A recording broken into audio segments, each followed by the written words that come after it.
Welcome to our channel. నేను మీ జాకిర్ హుసేన్. ఎప్పుడెప్పుడని ఎదురు చూస్తున్న Vijay Deverakonda new movie teaser అయితే వచ్చేసింది. ఎన్టీఆర్ డైలాగ్ తోటి అలసట లేని యుద్ధం అంటూ స్టార్ట్ అయిన ఈ టీజర్ కొద్ది క్షణాల్లోనే మిలియన్స్ని సొంతం చేసుకుంది.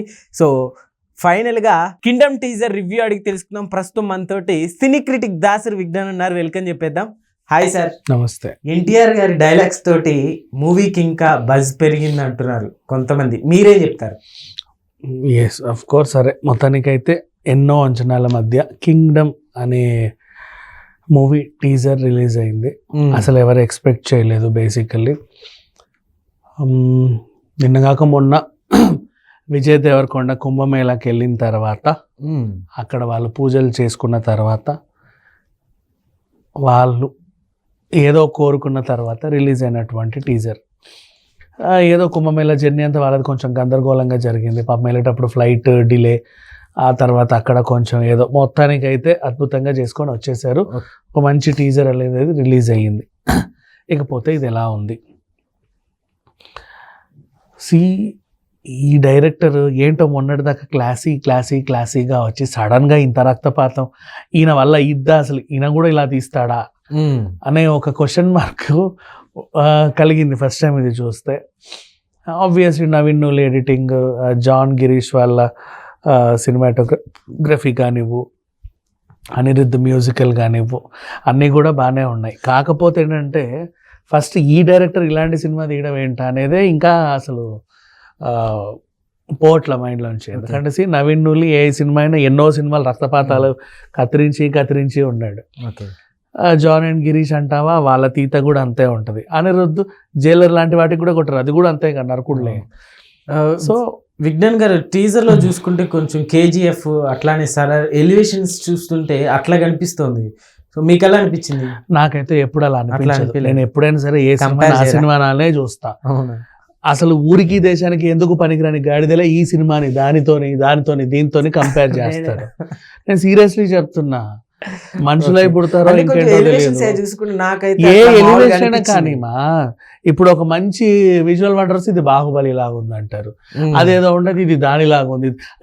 దానిలా చూడండి అయ్యా బాబు సినిమాని, ఇంకో దానిలా చూడడానికి ఇక ఈ సినిమా ఎందుకు, అదే మళ్ళీ చూడండి. ప్రతి సినిమా అట్లా తీసుకెళ్లే ప్రయత్నం చేస్తున్నారు. అలా ప్రయత్నం కాదు, సాంకేతికత డెవలప్ అవుతున్న కొద్దీ ఆ థీమ్ బాగుంది. ఇప్పుడు ఆ డార్క్ థీమ్ కేజీఎఫ్లో కానీ, మన సలార్లో కానీ, లేకపోతే ఎన్టీఆర్ 31లో కానీ,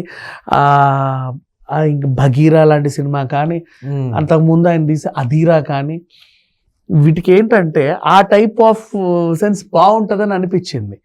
ఛత్రపతి ఒక మోడ్లో ఉంటుంది, అలా ఉంటేనే ఆ ఇంపాక్ట్ బాగుంటుంది. ఆయన చెప్పాలనుకున్నటువంటి ఆ ఘర్షణ నీట్గా రీచ్ అవుతుంది. అందుకు వాళ్ళు కొన్ని అలా ఎంచుకుంటారు అంతే, అంత మించి ఏముండదు. సి ఫర్ ఎగ్జాంపుల్ ఒక మాట చెప్పనా, హారర్ మూవీస్ చూస్తాం కదా, ఇంచుమించు అన్ని సినిమాలు ఒకలానే ఉంటాయి.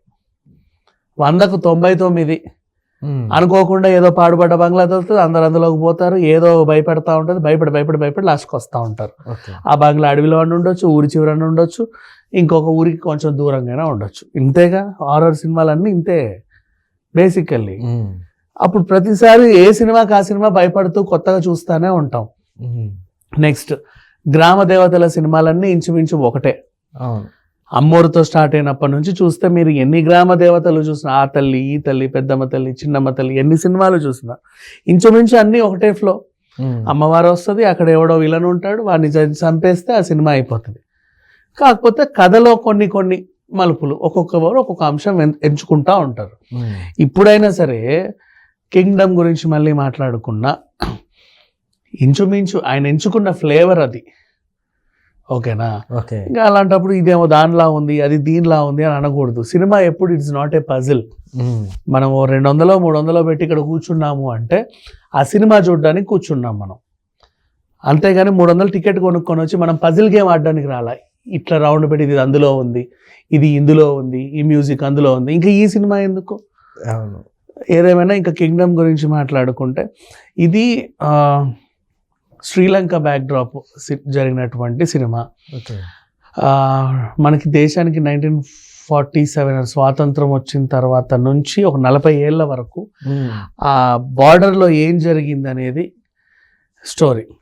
సింహాలి అనే ఒక సైన్యం ఏదో విరుచుకుపడ్డారంట, చాలామందిని ఏదో చేశారట.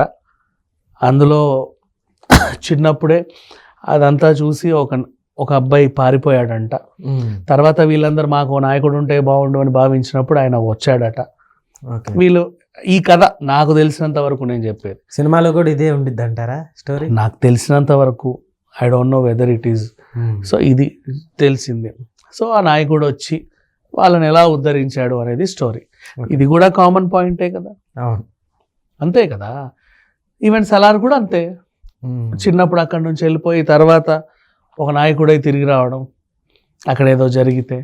బోల్డ్ అన్ని సినిమాలు ఇంచుమించు అలాగే ఉంటాయి, కాకపోతే వాటి తీత, వాటి తలరాత డిఫరెంట్గా ఉంటాయి.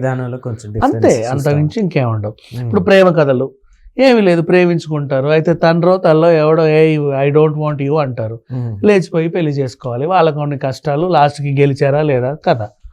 ఇలాంటి సినిమాలు వందలు ఉన్నాయి. సంథింగ్ ఒక ట్రీట్మెంట్ అనేది డిఫరెంట్గా ఉంటుంది అంతే. సో ఇక కింగ్డమ్ గురించి మాట్లాడుకుంటే విజయ్ దేవరకొండ ఆసమ్ పర్ఫార్మెన్స్, అసలు ఎంత బాగా కుదిరిందో ఆయనకి, ముచ్చటేసింది నిజంగా చెప్పాలి అంటే. అనిరుద్ధ్ బ్యాక్గ్రౌండ్ మ్యూజిక్ కూడా, తెర ముందు విజయ్ దేవరకొండ కనబడితే తెర వెనక అనిరుద్ధే కనబడుతున్నాడు. BGMs అవన్నీ కొంచెం. నెక్స్ట్ కెమెరా పనితనం అయితే ఆసమ్. బ్రదర్స్ ఇద్దరు బాగా చేశారు, అసలు వాళ్ళకి ఎంత చెప్పినా తక్కువే. ఇక ఆబ్వియస్లీ డైరెక్టర్ గారిని అయితే మెచ్చుకోకుండా ఉండలేము, ఎందుకంటే ఇప్పటివరకు ఆయన ఇట్లాంటి జోనర్కి దూరం. కొంతమంది ఒక పందాలో వెళ్తూ ఉంటారు చాలా క్లాస్గా, ఊహించని విధంగా సడన్గా ఇలాంటి టర్న్లు తీసుకుంటూ ఉంటారు. ఇదొక వింత. ఏదేమైనా ఒక కూల్ సాఫ్ట్ వేలో వెళ్ళిపోయింది. కూల్ సాఫ్ట్ వేలో అంటే వీళ్ళు అనుకున్న తీరు. పార్ట్ 2 ఉంటుంది అనుకున్నారు, అది ఇంకా రివీల్ చేయనప్పటికీ ఉంటుంది.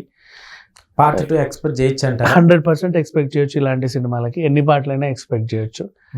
అండ్ విజయ్ దేవరకొండ కంబ్యాక్ అనుకోవచ్చు.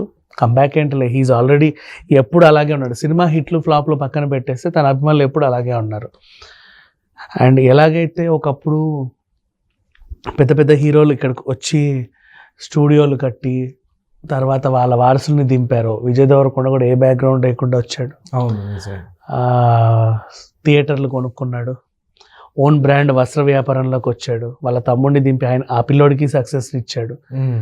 సో నడుస్తుంది విజయ్ దేవరకొండ మానియా ఇంకా కూడా. ఖచ్చితంగా ఈ సినిమా పెద్ద హిట్ అవుతుంది. ఆల్రెడీ బడ్జెటే 100 కోట్ల పైన అయిందంట. ప్రీ రిలీజ్ బిజినెస్ నన్ను అడిగితే 500 CR అయితే ఈజీగా తీస్తుందమ్మా, డౌటే లేదు, ఏ మాత్రం డౌట్ లేదు. 500 CR అయితే కళ్ళు మూసుకొని తీసి పెట్టేస్తుంది. ఓకే దాసరి విజ్ఞాన్ గారు, చాలా థ్యాంక్స్.